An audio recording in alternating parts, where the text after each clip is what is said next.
नमस्कार दोस्तों, क्या कहते हैं आचार्य चाणक्य? चलिए जानते हैं आज के इस वीडियो में। दोस्तों, आचार्य चाणक्य कहते हैं ये 4 लोग इंसान के सच्चे मित्र होते हैं, कठिन समय में नहीं छोड़ते हैं उनका साथ। चलिए आप भी जानिए वो कौन से 4 मित्र हैं। राजनीति के प्रकांड पंडित आचार्य चाणक्य के जीवन के हर पहलू पर कई नीतियां लिखी गई हैं। आचार्य चाणक्य द्वारा प्राचीन काल में लिखित ये नीतियां आज के समय में भी बेहद प्रासंगिक है और लोकप्रिय। इसमें जीवन के महत्वपूर्ण विषयों की ओर ध्यान दिलाया गया है, साथ ही साथ व्यक्ति के संबंधों, उनके जीवन में आने वाले सुख दुख समेत जीवन की अन्य समस्याओं का जिक्र करते हुए इनके समाधान पर भी बात की गई है। चाणक्य नीति के अनुसार व्यक्ति अकेले ही पैदा होता है और वह अकेले ही मृत्यु को प्राप्त करता है। अपने कर्मों के शुभ और अशुभ परिणाम भी वह अकेले ही भोगता है। वह अकेले ही नरक में जाता है या फिर सद्गति को प्राप्त करता है। आप भी जानिए चाणक्य नीति की कुछ महत्वपूर्ण बातें। दोस्तों, वीडियो शुरू करने से पहले मैं आप सभी से जानना चाहती हूँ, क्या आप मेरे चैनल पर नए हैं? अगर हाँ, तो आप मेरे चैनल को तुरंत से सब्सक्राइब कर लीजिए, क्योंकि ऐसे ही वीडियोस हम अपने चैनल द्वारा आप तक साझा करते हैं।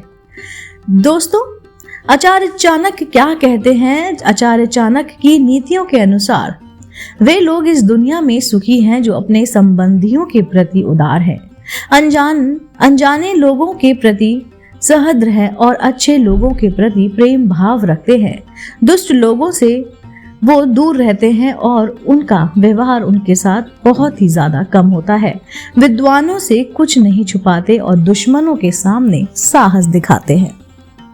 आचार्य चाणक्य कहते हैं कि अरे लोमड़ी, उसे तुरंत छोड़ दे, इसके हाथों ने कई दान दिए हैं।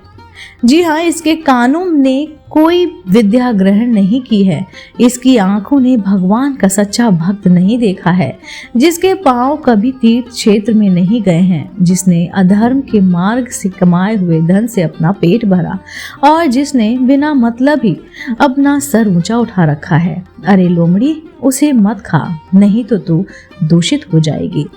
आचार्य चाणक्य कहते हैं व्यक्ति अकेले ही पैदा होता है, वह अकेले ही मृत्यु को प्राप्त करता है। अपने कर्मों के शुभ अशुभ परिणाम भी वह अकेले ही भोगता है। वह अकेले ही नरक में जाता है या फिर सद्गति प्राप्त करता है। दोस्तों, आचार्य चाणक्य तो ये भी कहते हैं जब आप सफर पर जाते हैं तो विद्यार्जन ही आपका मित्र होता है। इसी तरह घर में पत्नी आपकी मित्र है, ऐसे ही बीमार होने पर दवा आपकी मित्र होती है। अर्जित पुण्य मृत्यु के बाद एकमात्र मित्र है। नीति के अनुसार कहा गया है कि धिक्कार है उन्हें जिन्हें भगवान श्री कृष्ण, जो माँ यशोदा के लाडले हैं, उनके चरण कमलों में कोई भी भक्ति नहीं की। मृदंग की ध्वनि धिक्तम करके ऐसे लोगों को धिक्कारती है। दोस्तों, नीति शास्त्र के अनुसार कहा गया है कि धिक्कार है उन्हें जिन्हें भगवान श्री कृष्ण, जो माँ यशोदा के लाडले हैं, उन्होंने उनके चरण कमलों में कोई भक्ति नहीं की है। दोस्तों, आज के लिए इतना ही। उम्मीद करती हूँ ये वीडियो आपको जरूर पसंद आया होगा। ऐसे ही धार्मिक पौराणिक कहानी कथाएं सुनने, जानने, देखने के लिए आप जुड़े रहिए आपके अपने पसंदीदा YouTube चैनल से। मैं फिर से उपस्थित होती हूँ, तब तक के लिए नमस्कार।